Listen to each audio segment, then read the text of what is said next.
Avui el Manu i jo hem sortit als carrers de la gran ciutat Sí. a buscar gent que ens dibuixin un xai. Dibuixa'm un xai. Hola, ens podeu dibuixar un xai? Dibuixa'm un xai.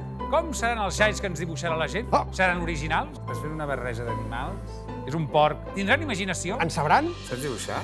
Soc il·lustrador. Encertaran el xai que li agrada al petit príncep? Això sembla la gallina caponata. Sí. I el núvol Quinton. El capet, unes orelletes... Ei! Súper. Bueno, pot ser de tot menys un xai, la veritat. És una mica cap gros, eh? No et moguis, home, quiet. Posa una cua, va. Ei, això és guai, eh? Això és un xai? No ho sé. Mira, fora. Home, no estava tan malament. Potser és un assa. Home! Fantàstic. Això és la caixa. El xai que voleu és a dins.